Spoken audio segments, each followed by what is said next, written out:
What happens when a peaceful island vacation turns into a dark federal mystery, and the only witness left alive is telling a story that cannot possibly be true? For nearly 3 long months, the world has looked at the tragic disappearance of 55-year-old Lynette Hooker through a single, unverified lens. Her husband, Brian Hooker, claimed she simply vanished into the unforgiving waves of the Bahamas on April 4th. But behind closed doors, away from the public eye, a massive legal trap is quietly snapping shut. Federal investigators have spent weeks executing a highly strategic, secret Coast Guard search, a relentless push that has completely blown this case wide open.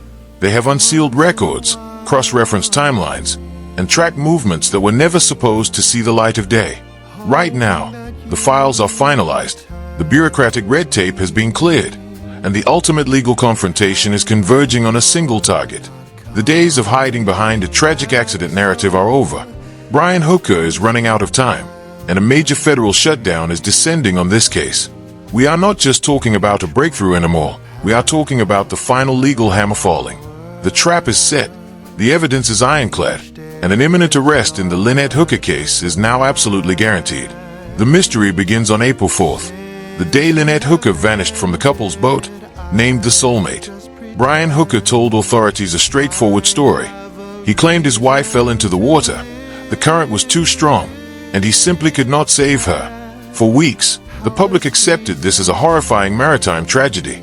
But Lynette Hooker's family knew something did not add up. They pushed for answers, and when the United States Coast Guard Investigative Service officially took over the case from the Royal Bahamas Police Force, the entire direction of the investigation shifted from a rescue mission to a criminal probe. The first major breakthrough came when investigators seized the Soulmate and extracted its digital data.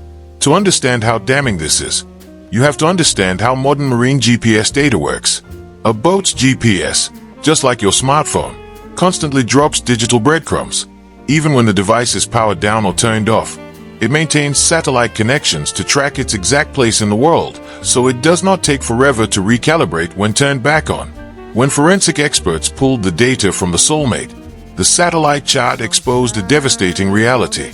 The digital route drawn on the map completely contradicted Brian Hooker's official account of what happened on April 4th.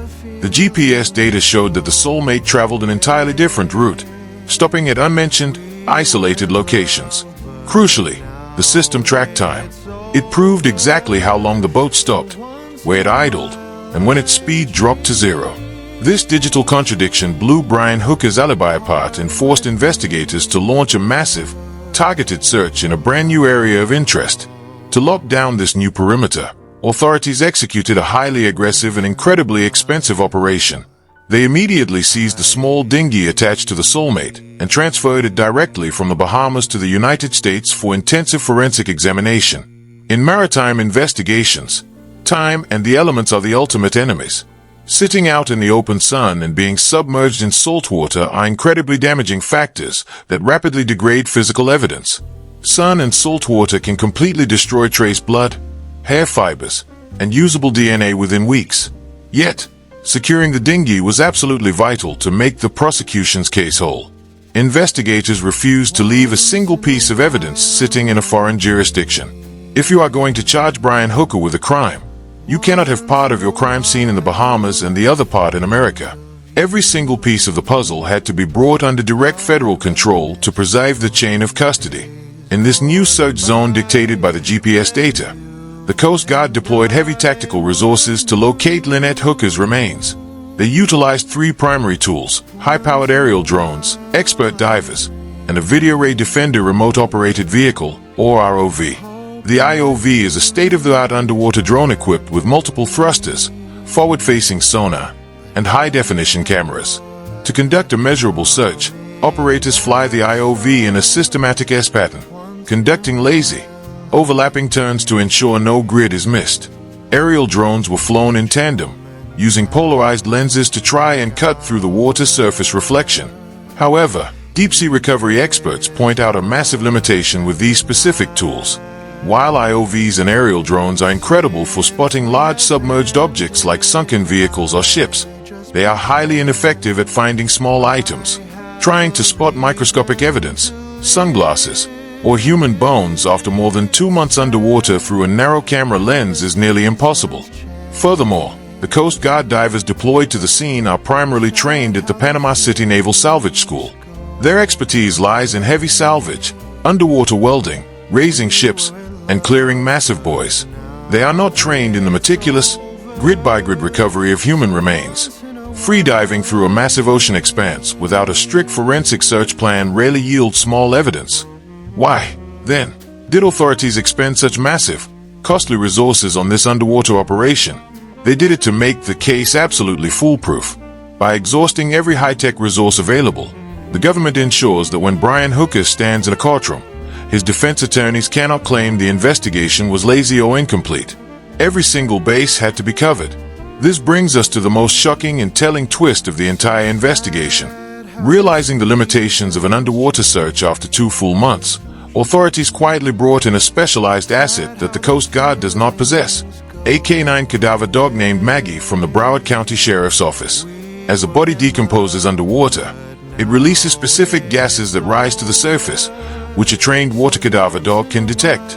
But in hot tropical waters, under a scorching sun and changing currents after 2 months, any scent on the water's surface would be completely gone. Yet, the official search footage reveals a chilling detail. Maggie was not searching the water. She was deployed directly on land, tracking along the coastlines of the Abacos. Recovery experts state bluntly that a cadaver dog is useless on the open sea at this late stage. But if a body is buried on land, a K9 can easily lock onto the scent even months later. This revelation shifts the entire scope of the case. It strongly implies that investigators no longer believe Lynette Hooker ever fell overboard. The digital breadcrumbs from the soulmate did not just reveal a different route. They likely led investigators straight to a secluded land coordinate where the boat stopped. Deploying a land-based cadaver dog means authorities are actively operating under the theory that Lynette Hooker was brought ashore and concealed.